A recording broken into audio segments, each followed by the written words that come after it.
ನಿನ್ನೆ ಮತ್ತು ಮೊನ್ನೆ ಆರ್ ಅಶೋಕಣ್ಣ ಅವರು, ಸಿ ಟಿ ರವಿ ಅಣ್ಣ ಅವರು, ವಿಜೇಂದ್ರ ಅಣ್ಣ ಅವರು, ಅಶ್ವಥ್ ನಾರಾಯಣ ಅವರು, ಯತ್ನಾಳ್ ಅವರು ಮದ್ದೂರಲ್ಲಿ ಅಬ್ಬರಿಸಿದ್ದು.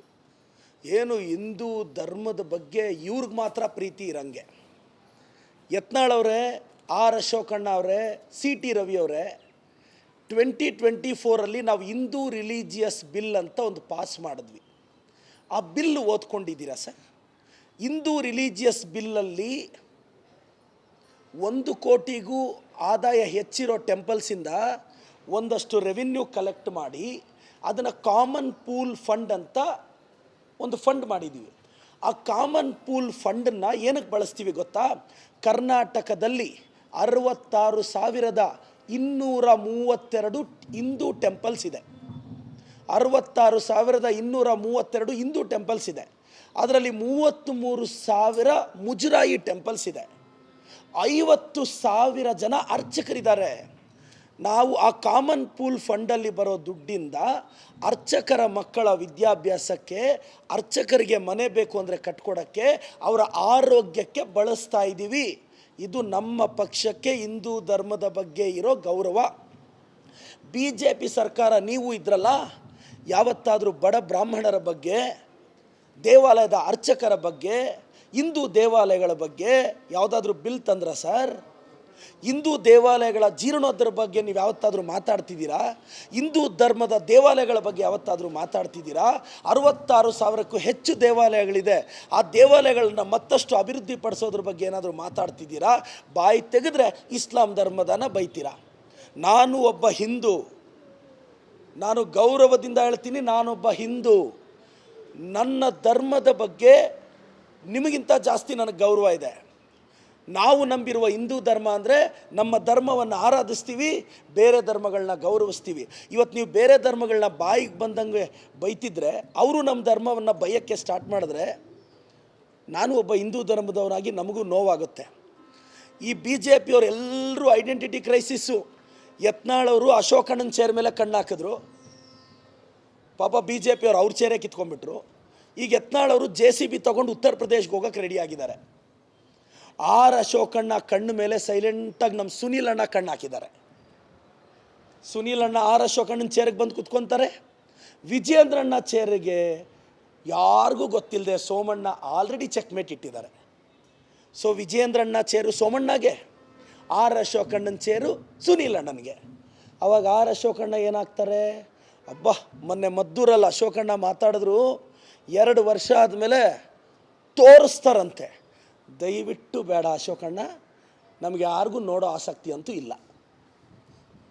2 ವರ್ಷ ಆದಮೇಲೆ ಏನು ಅಂತ ತೋರಿಸ್ತೀವಿ ಎಂದಿದ್ದಾರೆ. ದಯವಿಟ್ಟು ಬೇಡ ಅಶೋಕಣ್ಣ, ನೀವು ತೋರಿಸಿದ್ರೆ ನೋಡೋ ಅಷ್ಟು ಪೇಷನ್ಸು ನಮ್ಗೆ ಯಾರಿಗೂ ಆಸಕ್ತಿ ಇಲ್ಲ ಅಂತ. ಏನು ತೋರಿಸೋದು ಬೇಡ. ಮತ್ತು ಅಶೋಕಣ್ಣ 2 ವರ್ಷ ಆದಮೇಲೆ ಹವಾನಂತೆ ಡೈಲಾಗ್ ಹೇಳಿದ್ದಾರೆ. ಗಾಳಿ ತೆಗೆದುಬಿಡ್ತಾರೆ ಅಶೋಕಣ್ಣ, ಜನನೂ ಗಾಳಿ ತೆಗಿತಾರೆ, ನಿಮ್ಮ ಹೈಕಮಾಂಡೇ ಗಾಳಿ ತೆಗೆಯುತ್ತೆ. ಮೊನ್ನೆ ಬೆಂಗಳೂರಲ್ಲಿ ಕಾರ್ಯಕ್ರಮ ಆದರೂ ಆಹ್ವಾನ ಮಾಡದೆ ಒಂದು ಸಲ ಗಾಳಿ ತೆಗೆದ್ರಲ್ಲ ಅಶೋಕಣ್ಣ.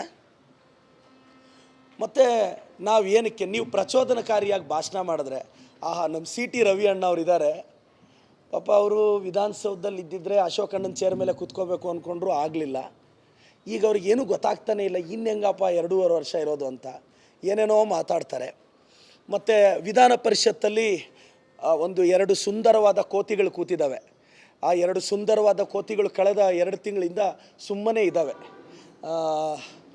ಒಂದು ಛಲವಾದಿ ನಾರಾಯಣ ಸ್ವಾಮಣ್ಣವರು, ಇನ್ನೊಂದು ಅವ್ರ ಸಾತಿ 6 ಅಡಿ ಕಟೌಟ್ ಒಬ್ರು ಇದ್ದಾರೆ, ತುಂಬ ಕುಳ್ಳಕ್ಕೆ, ಅವರೊಬ್ಬರು ಇದ್ದಾರೆ. ಭಾಳ ಚೆನ್ನಾಗಿ ಹೆಣ್ಮಕ್ಳಿಗೆ ಭಾಳ ಗೌರವ ಕೊಡ್ತಾರಲ್ಲ, ನಮ್ಮ ಚೀಫ್ ಸೆಕ್ರೆಟ್ರಿಗೆ ಎಲ್ರಿಗೂ ತುಂಬ ಗೌರವ ಕೊಟ್ಟು ಮಾತಾಡ್ತಾರಲ್ಲ, ಅವರಿಬ್ಬರು. ಮೋಸ್ಟ್ಲಿ ಅದು ಜನ ಅರ್ಥ ಮಾಡ್ಕೊತಾರೆ, ಕಾಮೆಂಟ್ ಸೆಕ್ಷನಲ್ಲಿ ಓಡುತ್ತೆ ಅಂತ. ನಾನು BJP ಅವ್ರಿಗೆ ಒಂದೇ ಹೇಳೋಕ್ಕೆ ಇಷ್ಟಪಡ್ತೀನಿ.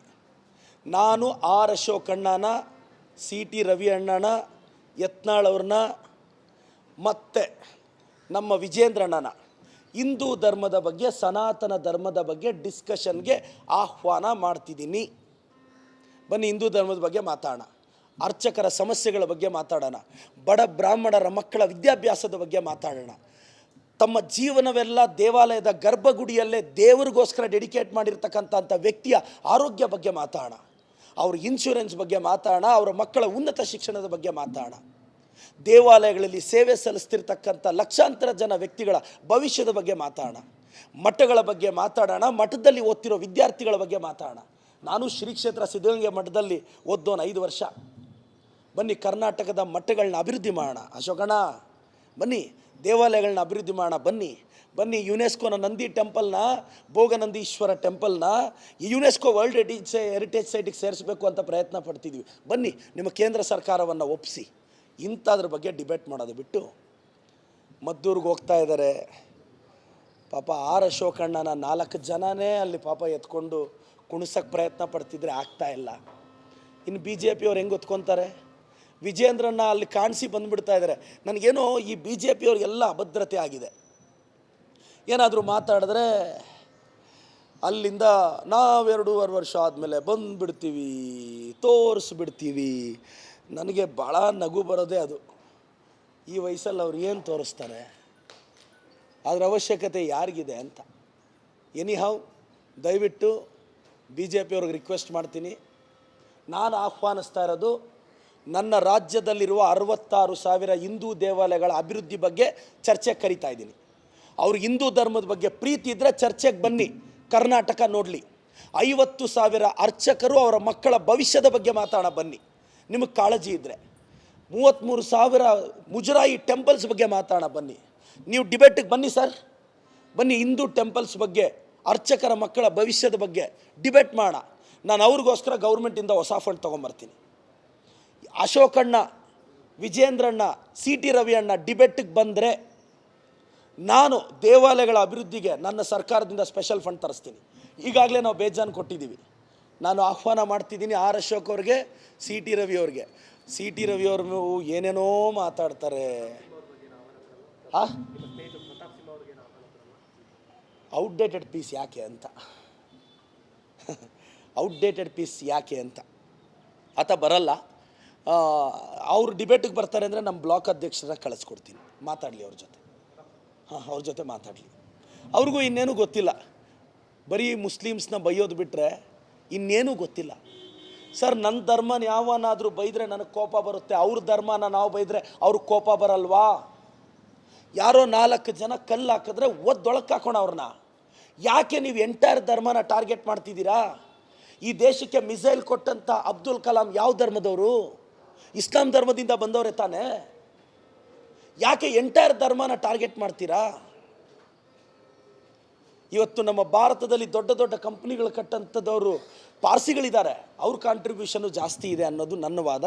ಒಳ್ಳೆಯದಾಗಲಿ ಸರ್. ದಯವಿಟ್ಟು ನಮ್ಮ ಯತ್ನಾಳ್ ಅಣ್ಣ ಅವರು ಸಿಕ್ಕಿದ್ರೆ ಹಂಗೆ ಕೇಳಿ ಸರ್, ಅವ್ರನ್ನ ಡಿಬೇಟ್ ಮಾಡಬೇಕು. ನೆನ್ನೆ ಪಾಪ ಅವ್ರನ್ನ ಮಾತಾಡಿ ಅಂದರೆ ಅವ್ರು ಹೇಳಿದ್ರು, ಯತ್ನಾಳ್ ಸರ್ ನಾನು ಮನುಷ್ಯೇತರರ ಬಗ್ಗೆ ಮಾತನಾಡುವುದಿಲ್ಲ ಅಂತ.